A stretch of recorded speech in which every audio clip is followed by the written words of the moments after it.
Bismillahirrahmanirrahim. Wa sallallahu ala Sayyidina Muhammad wa ala alihi wa sahbihi wa sallam.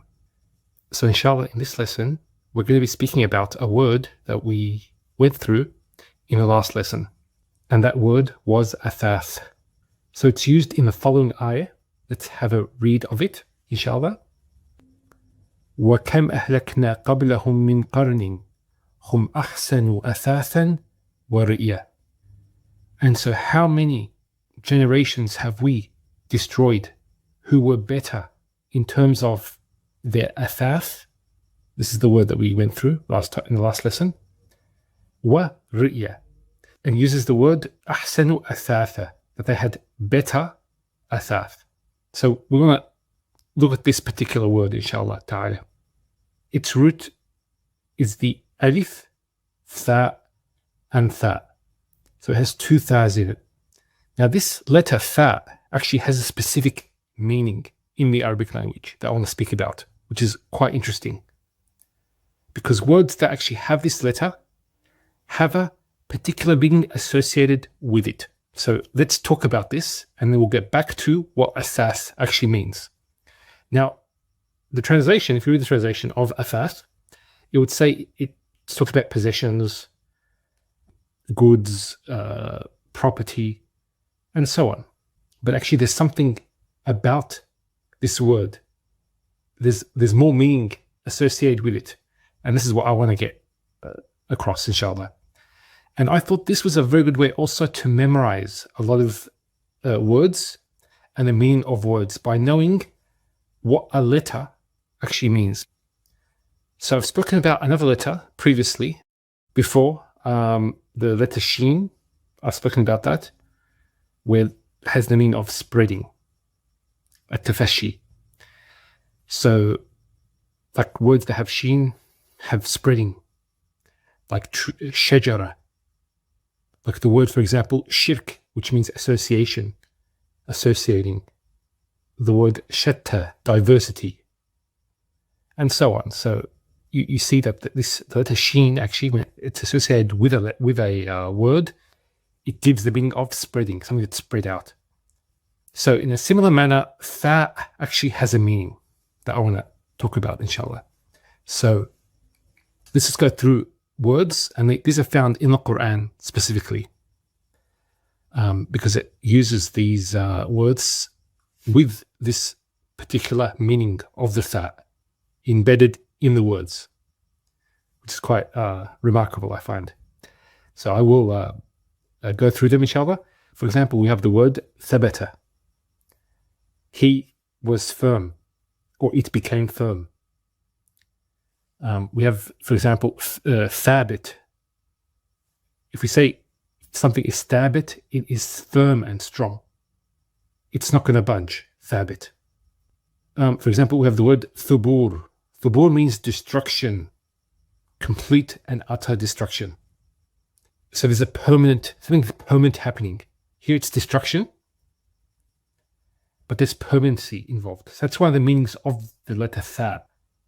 We have another verb, thabita, which means to be permanent in stagnation. Not to move, to be stagnant. Interesting, we have the number thalatha, 3. Now, what does 3 have to do with this meaning of tha? When does the jama' or the plural start? 3 and over. So the beginning of plural or abundance, we could say, is the number 3. So actually the tha has this meaning of abundance. So we can see what the words we've gone so far. What meanings do we get? There's abundance and permanence. And this is actually the meaning that I want to get back to when we speak of the ayah that we spoke about in the beginning. Thakhuna, for example, means to be firm and overpowering and strong. Once again, it's something to do with permanence.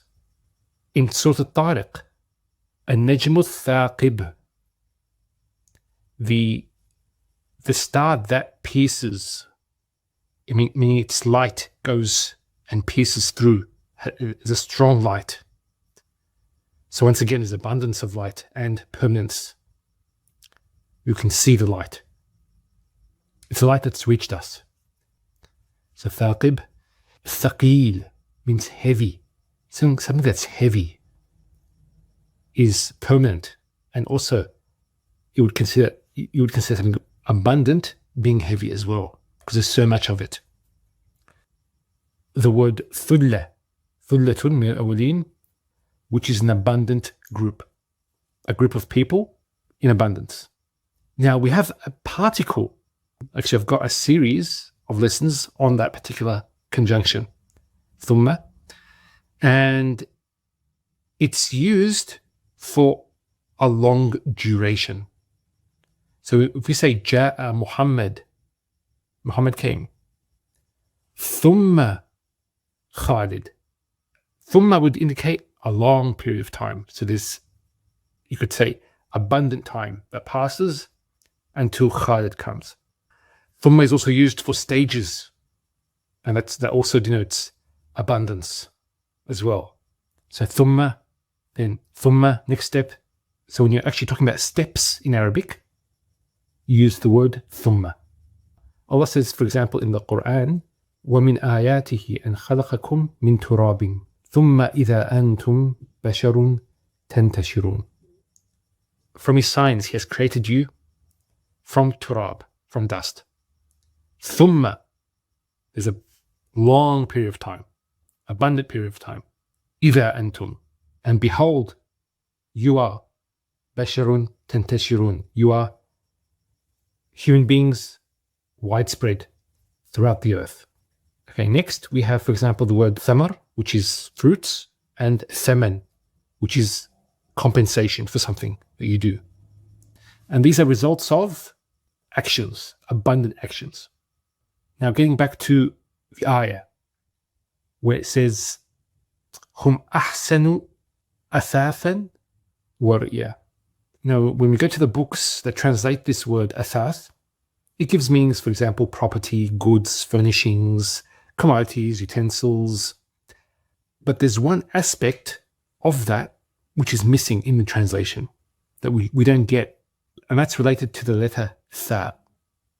As we said, what does that actually mean? What meanings does it have inside a word? There's permanence and abundance. Permanence actually speaks about the quality of these goods, of these furnishings, of these utensils and all these things. The quality, it's the highest quality.